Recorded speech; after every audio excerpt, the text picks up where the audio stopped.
Lovely viewers, welcome to my channel Candy Taj. আমি Candy হাজির হয়ে গেলাম নতুন আরেকখানা ইন্টারেস্টিং সারপ্রাইজিং ভিডিও নিয়ে।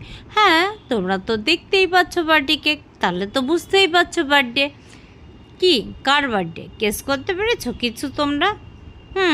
এই যে ভদ্রমহিলা, উনি যে বসে আছে দেখো তোমরা, তার চাঁদ মতন মুখখানা। ভাবছো তো ওনার বার্থডে? না, ওনার বার্থডে না। এই যে চন্দনাদি, উনি আমাকে সারপ্রাইজ দেওয়ার জন্য গত 12ই মে ছিল আমার বার্থডে, তো আমাকে উনি দুদিন ধরে সমানে বলছে ফ্রাইডেতে কিন্তু যোগা সেন্টারে আসবে। আমি ভেবেছি হয়তো দিদির কোনো প্রোগ্রাম, যাই হোক আমি আসলাম। মা, আমি এসে তো আমি নিজেই অবাক, দেখে আমার বার্থডে উপলক্ষে এখানে আয়োজন করা হয়েছে। আর এই যে মিষ্টি মেয়েটাকে দেখছো, ও কিন্তু স্যারের ভাগ্নি হয়। ও এখন ভীষণ বড় হয়ে গেছে। দিদি বলছে ওকে সেই এতটুকু দেখেছি। আর দিদির সঙ্গে কিন্তু এখানে সবাই আছে। এই যে আমাদের দিলীপ স্যার, ওনাকে তো দেখতে পাচ্ছ। উনি মেডিকেল যোগা সেন্টারের কর্ণধার, যে কোনো ব্যথার সমস্যার সমাধান, ফিজিওথেরাপি সব কিছু ওনার কাছে পাওয়া যায়।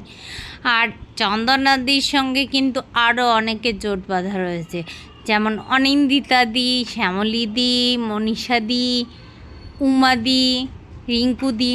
যদিও আজকে রিঙ্কুদি উমাদি ওরা আসেনি, হয়তো ওদের কোনো প্রবলেম ছিল। যাই হোক, এখন আমরা সকলে মিলে কেক কাটছি। আমাকে দেখো সবাই মিলে উইশ করছে। আমার প্রথমে একটু লজ্জা করছিল, কিন্তু সত্যি বলতে ভীষণ ভালো লেগেছে। সেই কবে মাকে হারিয়েছি, তারপরে এইভাবে আমার বর আমার বার্থডে করে। আর সেটা তো আমার পরিবারের লোক, কিন্তু দেখো এরা কেউ আমার রক্তের সম্পর্কের কেউ না।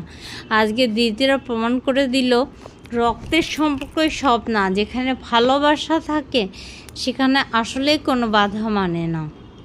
দেখো কাকু বয়স্ক মানুষ, তাও কত রাত অবধি বসে রয়েছে।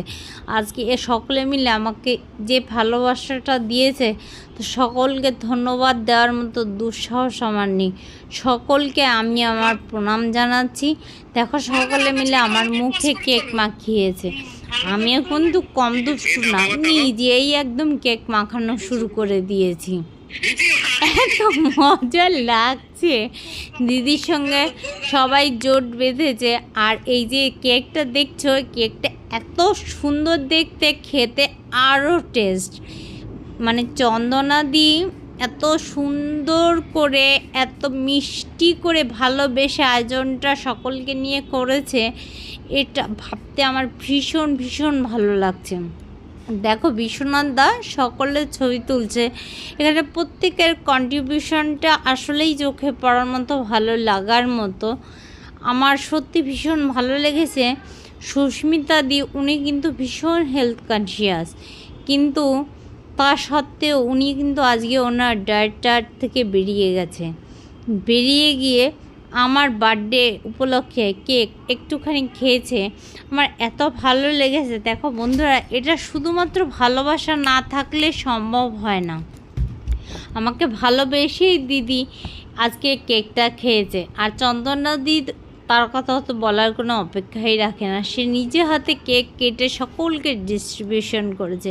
ইভেন আমাকে বড় একখানা পিস দিয়েছে, আমি তো খেয়ে নিলাম। তারপরেও আমাকে অফার করা হয়েছে যে আমি আরও খাবো কি না, কিন্তু আমার পক্ষে তো আর খাওয়া সম্ভব না তো বড় একখানা কেক খেয়ে। তো আমি আমার আনন্দঘন মুহূর্তগুলো তোমাদের সঙ্গে শেয়ার করেছি। যদি তোমাদেরও এমন কোনো গল্প থাকে, গল্প নয় মানে বাস্তব কোনো ঘটনা থাকে, তোমরা আমাকে চাইলে জানাতে পারো। আমারও ভীষণ ভালো লাগবে তোমাদের কথাগুলো শুনতে। আর আজকের ভিডিওটা কেমন লেগেছে তোমরা কিন্তু আমাকে জানিও। আর যদি ভালো লাগে তাহলে অবশ্যই আমাকে ভালোবাসা